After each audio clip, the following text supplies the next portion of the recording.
तो आगे देखो शब्दकोश की रचना हम यहाँ पर पढ़ेंगे। अभी हमने क्या जाना था, शब्दकोश के प्रकार और अर्थ और परिभाषा। तो अब हम जानेंगे शब्दकोश की रचना।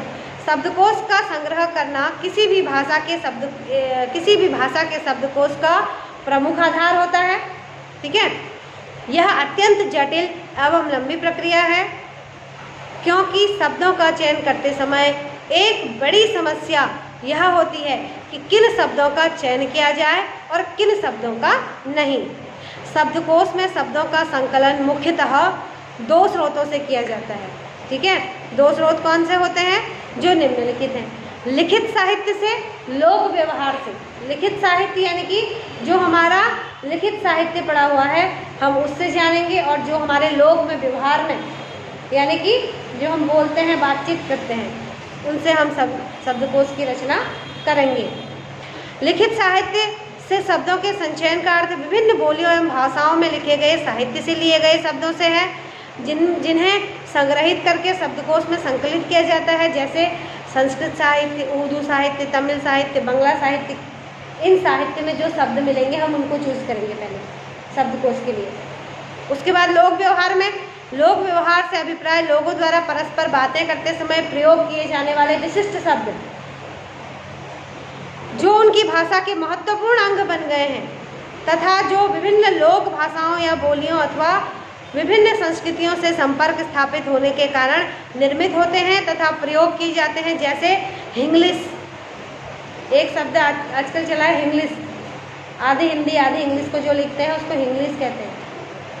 या जो व्हाट्सएप की भाषा है तुम लोगों की, लिखते तो तुम, लिपि जो होती है उसकी रोमन होती है और मीनिंग उसकी हिंदी में होती है, उसको हिंग्लिश भाषा कहा जाता है। जैसे क्या को तुम व्हाट नहीं लिख रहे हो, क्या ही लिख रहे हो, तो इस भाषा में ये इंग्लिश कहलाती है। ठीक है, और ये हमारी जो टेक्निकल भाषा है, टेक्निक, ये कौन सी टेक्निक बोलेंगे इसको, कौन सा टेक्निकल जी, जो गैजेट्स हैं, गैजेट्स की भाषा आजकल यही बन चुकी है, चाहे वो मोबाइल फ़ोन हो, चाहे वो कंप्यूटर लैपटॉप हो। अधिकतर इसको जो कन्वर्सेशन है लोगों के बीच ये इंग्लिश भाषा में होने लगा। ठीक है, अब देखो आगे, जैसे इन्फोटेनमेंट। इन्फोटेनमेंट क्या होता है, नया शब्द है इन्फोटेनमेंट। क्या होता है इन्फोटेनमेंट का मतलब, मनोरंजन, जिसको हम कहते हैं मनोरंजन। तो मनोरंजन के लिए आजकल एक नया शब्द आया है इन्फोटेनमेंट। इन्फोटेनमेंट जैसे एंटरटेनमेंट कहते हैं ना, इन्फोटेनमेंट। इन्फोटेनमेंट क्या होता है, जिसमें मनोरंजन भी हो, नॉलेज भी हो। इन्फोटेनमेंट, तभी तो इंफॉर्मेशन और एंटरटेनमेंट को जोड़ दिया गया है, इन्फोटेनमेंट। ठीक है, तो ये भाषा है। ठीक है, अब आप देखो आगे, इस प्रकार उपरोक्त प्रक्रिया द्वारा शब्दकोश में नए नए शब्दों का संकलन किया जाता है। नए नए शब्द जो चले हुए हैं बाजार में, मार्केट में, आम बोलचाल में, उनको हम इसमें प्रस्तुत करते हैं। अब मैंने एक कुमाऊनी शब्दकोश देखा था, उसमें ऐसी ऐसी भाषा थी, ऐसी ऐसी भाषाओं के अर्थ थे जो हम आम बोलचाल में इस्तेमाल करते हैं।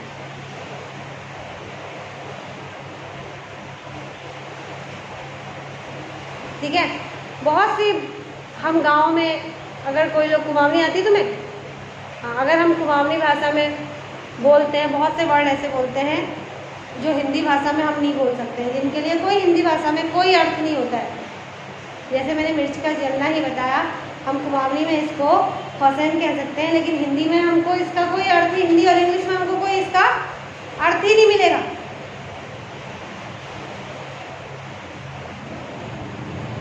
हम हिंदी में कुछ नहीं कहते, मिर्ची जलने की स्मेल ही कह सकते हैं, मिर्ची जलने की खुशबू कह सकते हैं, लेकिन कुमाऊनी में इतनी ज़्यादा ताकत है कि इसको फसेन कहा जाता है।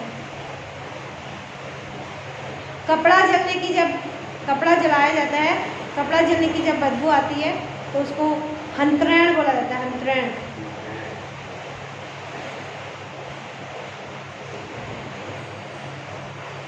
हल्दी ज़्यादा हो जाती है सब्जी में तो उसको टॉरैन बोलते हैं। बोलते हैं कि नहीं बोलते? कैसी हो रही है सब्जी, इतनी टॉरैन, हल्दी हल्दी डाल दी है।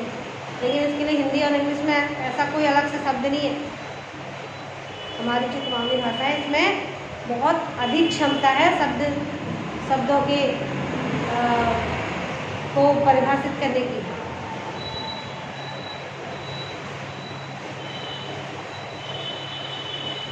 बचपन में मैंने मम्मी पापा से एक शब्द सुना था, मम्मी से एक शब्द सुना था, मेरी दादी मम्मी, हमारे वहाँ एक भैंस हुआ करती थी, उसके सींग जो थे वो पूरे मुड़े हुए हुआ करते थे, तो मम्मी लोग उसको खुंटी भैंस बोला करते थे, खुंटी।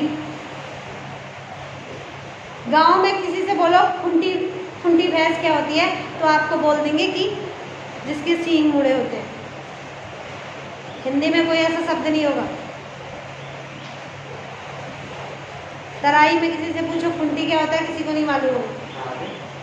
तराई में, प्लेन्स एरिया में या किसी अन्य जगहों में, तो वो शब्द उसके लिए प्रचलित हो चुका है।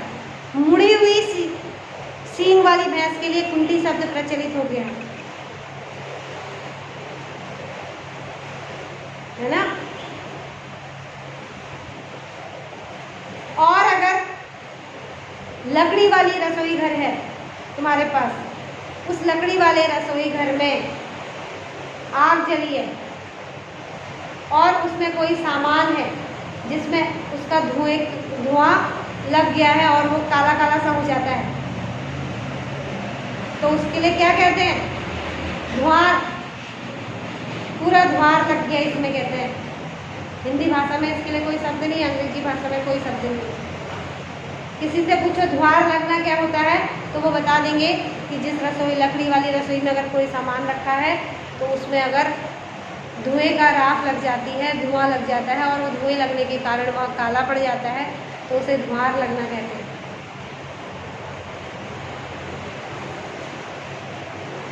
है ना।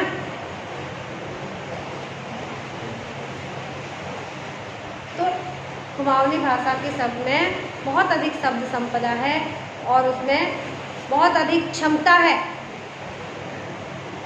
शब्दों को परिभाषित करने की बहुत अधिक क्षमता है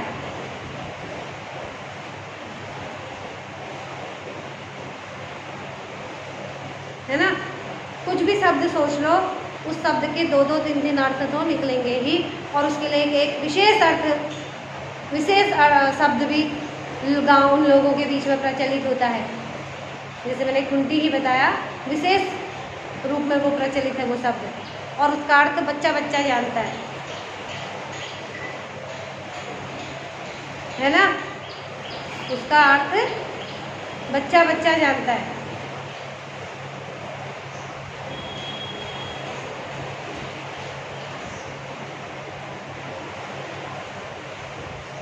तो ये होती शब्दकोश में ऐसे ही शब्द ढूंढे जाते हैं, विशेष अर्थ वाले शब्द ढूंढे जाते हैं, ठीक है, उनको शब्दकोश में स्थान दिया जाता है। ये है लोक व्यवहार के शब्द।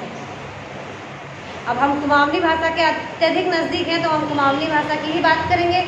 ये लोक भाषा में प्रचलित शब्द हैं। ऐसे ही हिंदी में भी लोक भाषा में प्रचलित बहुत सारे शब्द हैं, है ना, जिनका अर्थ हम प्रत्येक नागरिक तक पहुंचाने के लिए, जैसे मैंने अभी बताया, रोपण हो गया, उन्मूलन हो गया, उन्नयन हो गया, इस तरह के बहुत सारे शब्द होते हैं जिनका अर्थ हमें हर व्यक्ति तक पहुंचाना होता है।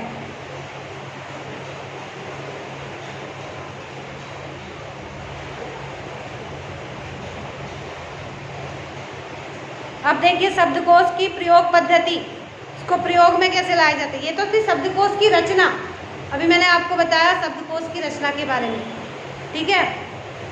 अब है शब्दकोश के प्रयोग की पद्धति, तो मैं नेक्स्ट वीडियो में बताती हूँ शब्दकोश के प्रयोग की पद्धति।